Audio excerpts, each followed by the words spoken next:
E sejam todos muito bem-vindos a mais um vídeo aqui no meu Mundo Otaku. Meu nome é Wellerson e hoje eu estou aqui para comentar não sobre um anime, não sobre um mangá, mas sobre um dorama, um recém-dorama estreado na nossa Netflix, que é Profecia do Inferno. E deixa eu adiantar aqui pra vocês que é primeiras impressões, tá? Eu assisti alguns episódios ali, eu não vi todos, poderia ter visto, mas tiveram alguns problemas ali pessoais que me impediram de continuar assistindo, mas enfim, eu meio que consegui pegar, eu captei a ideia central ali, então eu vou passar essa ideia inicial pra vocês, não vou dar um veredito sobre o que eu achei no sentido de assista ou não assista, até porque eu acho que eu precisava ver tudo pra comentar isso, né? Às vezes a gente faz um clickbait, tudo mais. Mas enfim, eu quero passar pra vocês aqui a ideia que eu tive com esses episódios que eu assisti, essa ideia inicial que eu tive sobre essa série, tá? E que eu achei bastante interessante, devo dizer isso pra vocês. Então, sem mais delongas, vamos comentar sobre essa série, que inclusive ela é baseada em um manhwa, né? E eu achei isso interessante, então faz um pouco sentido, né? Talvez tu pense, não faz sentido eu trazer isso pro canal, não tem nada a ver? Tem sentido. Primeiro que é um dorama meio coreano, ali tá próximo e tudo mais, e é baseado em um manhwa, né? É muito interessante, inclusive, eu vou passar algumas cenas aqui pra vocês verem das relações, né? Fazer o paralelo, né, entre o manhwa e a série, né? A gente vê que é um pouco congruente, né? Tem algumas semelhanças, principalmente esses seres sobrenaturais que aparecem aí, eles são bem idênticos ao material original, né? Então a gente pode perceber isso, a cena de desespero dos personagens ali no manhwa também é muito idêntica ao que aparece na série, que potencializa ainda mais o pânico e tudo mais. Então ver esses traços aí, ver essas semelhanças é muito interessante, eu gostei de fazer esses paralelos, então eu achei interessante trazer aqui também pro canal, trazer pra esse vídeo aqui, beleza? Então, sem mais delongas, vamos comentar sobre o plot, né? Sobre a narrativa de Profecia do Inferno, do que se trata, do que acontece nessa série.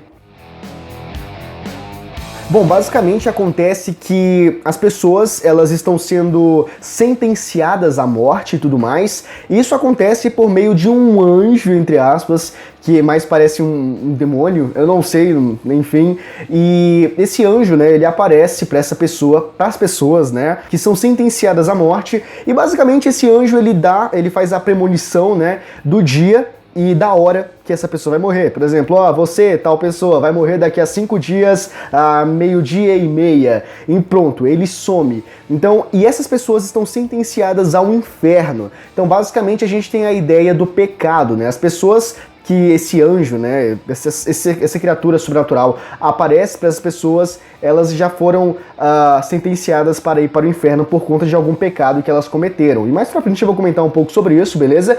E acontece que as pessoas começam a ficar um pouco preocupadas com essa ideia, inclusive alguns não acreditam, obviamente, que teria isso, porque se trata basicamente de uma série que um dos pontos importantes, dos pontos de enfoque ali, é a questão do fanatismo religioso. Então, claramente, nós vamos ter uma polarização aí das pessoas que acreditam e das pessoas que não acreditam.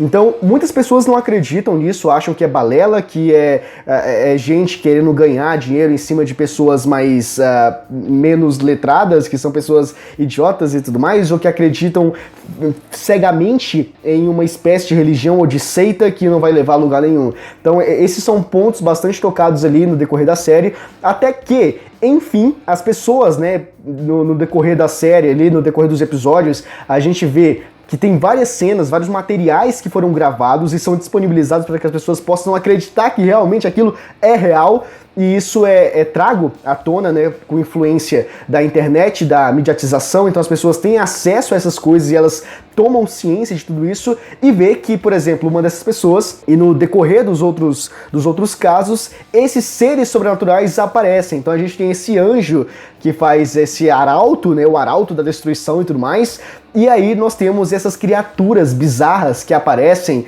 que são meio que guardiões do inferno, não sei o que eles são, mas eles aparecem e fazem aquilo que aquele arauto da destruição profetizou, né, que falou que a pessoa vai morrer em tal dia, em tal hora.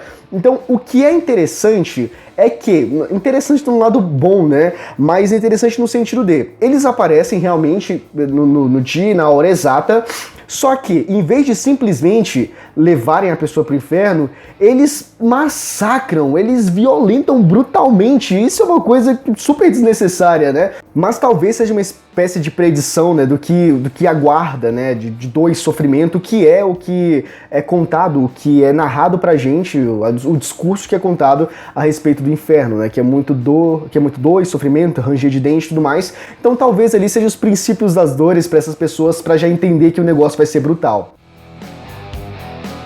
Bom, basicamente esse é o cerne, esse é o centro da série que a gente precisa entender basicamente desse anjo que profetiza a morte dessa pessoa e tudo mais por causa dos seus pecados, esses seres sobrenaturais que aparecem para pegar essa pessoa, para levar para o inferno e tudo mais.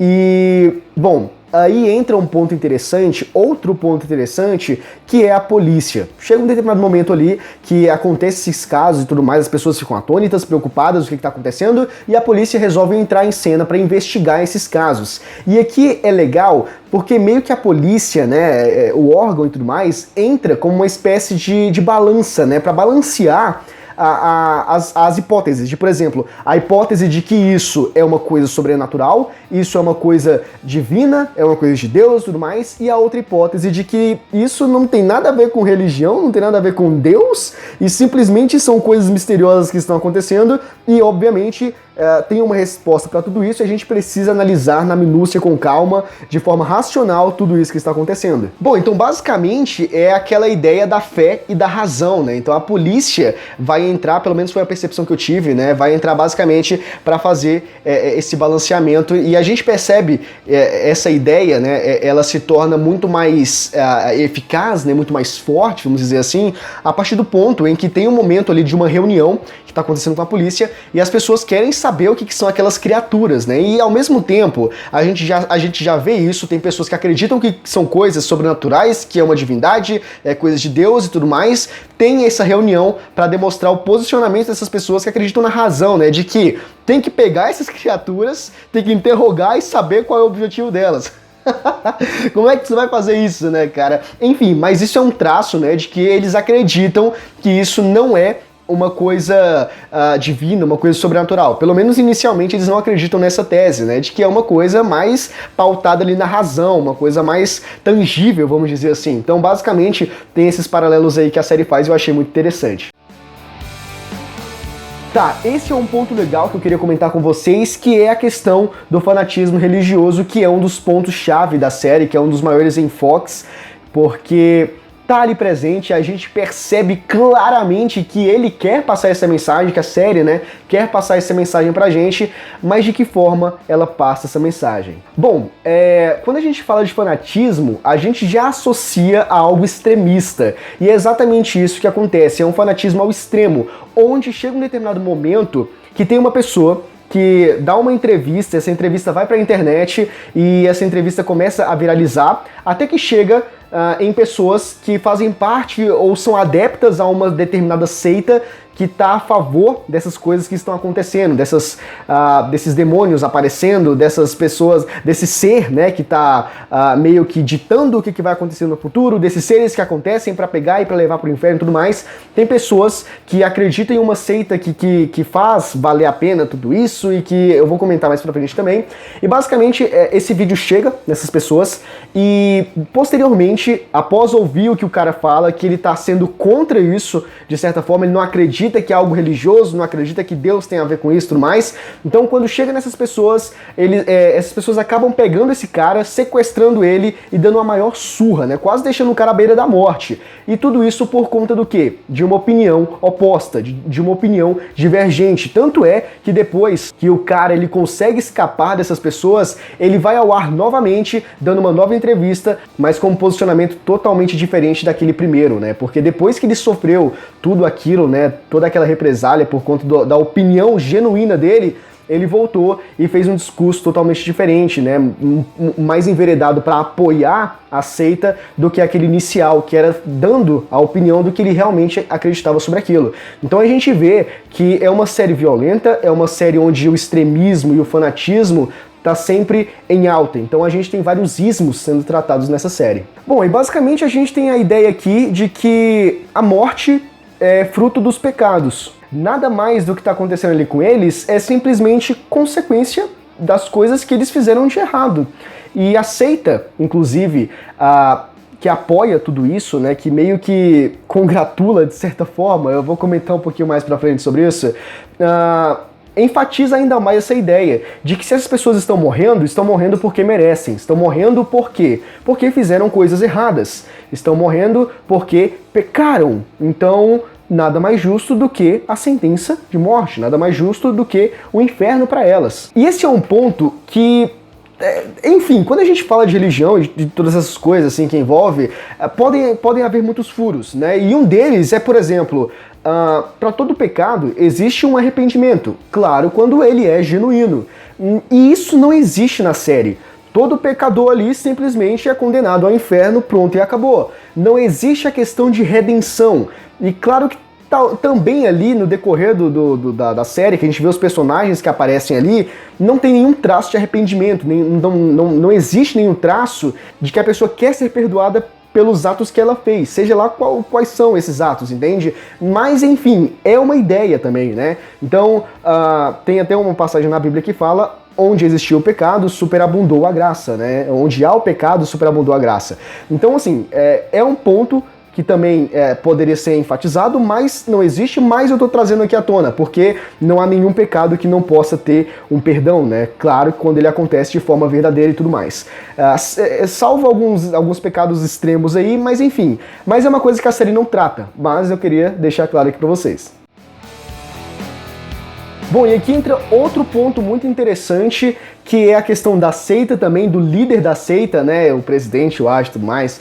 Enfim, que é o início de uma nova era por meio dessas punições divinas, porque ele acredita e aceita, eventualmente, né, consequentemente, as pessoas que são adeptas acreditam que isso abre alas para um mundo totalmente novo. E aqui a gente faz uma analogia a Death Note, né, com o Kira, o seu novo mundo e tudo mais. Essas pessoas que estão morrendo, a gente já viu, né, eu já comentei, elas estão morrendo porque merecem morrer. Então a justiça de Deus é uma justiça que vai levar a humanidade para um mundo sem pecados, um mundo imaculado e tudo mais, e essa é a ideia que essa seita quer passar, e é nisso que eles acreditam. Inclusive o líder da seita acredita veementemente nessa ideia, né, de que essas coisas que estão acontecendo com as pessoas nada mais é do que a justiça de Deus, é Deus agindo ali e tudo mais. Então não se pode ir contra isso, porque você tentando ir contra isso, você está indo contra Deus.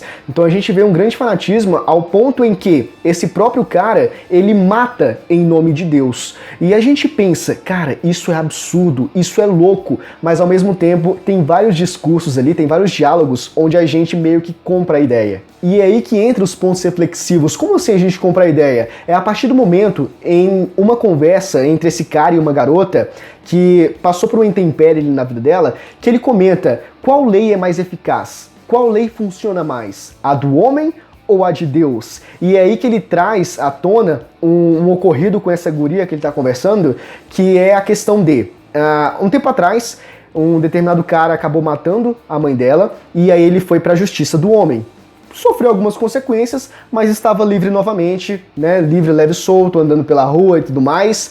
E aí, o que acontece? A dor ficou com o pai, com ela, perdeu, a família não é mais a mesma coisa, ficou o trauma e tudo mais, só que o cara tá lá livre, nas ruas, na sociedade e tudo mais. E aí entra a justiça divina, a justiça de Deus, que é a morte do cara. Então ele meio que consegue induzir ela, consegue vender bem o discurso de que a lei de Deus vai fazer com que esse cara nunca mais cometa nenhum crime para nenhuma outra pessoa. Ao mesmo tempo que vai conseguir meio que saciar a sede, a fome dela de vingança por aquilo que ele fez. Claro, é uma coisa extrema também, mas você pensa, né, a lei do homem e a lei de Deus. Obviamente a lei do homem é falha. Nesse ponto, eu comprei, né, a ideia um pouco, cara, isso faz sentido, porque realmente o sistema não presta, o sistema é falho. E isso não é ficção, a gente vê isso na vida real. E aí, né, paralelo com isso, a gente vê que de fato a justiça de Deus é eficaz, porque esse cara morre e ele não pode fazer mais nada. E aí que entra o ponto extremo, né, de você matar em nome de Deus. Se você quiser matar esse cara pelo que ele fez com você ou com alguém próximo a você, tudo bem, você tá matando por causa disso. Mas agora matar em nome de Deus, né, já é uma coisa extrema, já é uma coisa que não é legal, né, e tudo mais. Mas ele traz à tona esses debates que você vai usar, obviamente, o filtro, né? Você vai ver aquilo, você vai meio que absorver o que você acha interessante, ou você não vai fazer nada disso, né? Mas você não vai simplesmente absorver tudo o que a série vai passar pra ti. Você vai ver os pontos interessantes, os pontos chaves ali, aquilo que te agrada, aquilo que faz sentido pra ti, e você vai criando uma opinião em cima daquilo. Bom, e por fim, essa série é extremamente violenta. Se tu não liga pra isso, tudo bem, você vai aproveitar mais ainda, mas isso foi um pequeno problema pra mim, né? Mas enfim, eu ainda assim recomendo que você assista essa série, porque ela tem um conceito interessante, tem uma ideia bacana que dá pra debater, né? Se você quiser discutir com alguém, e você pode debater até consigo mesmo enquanto você assiste, então é uma série que vale a pena, tá? Então eu recomendo que você assista a Profecia do Inferno, beleza? Então se você chegou até aqui, é porque provavelmente você gostou desse vídeo. Se você gostou desse vídeo, peço pra você deixar o seu like, porque é muito importante, se inscrever no canal e ativar o sino das notificações pra você não perder nenhum vídeo futuro que a gente enviar, beleza? E deixa aqui nos comentários o que tu achou dessa série, beleza? Conto muito com o vosso apoio, a gente se vê no próximo vídeo, abraço!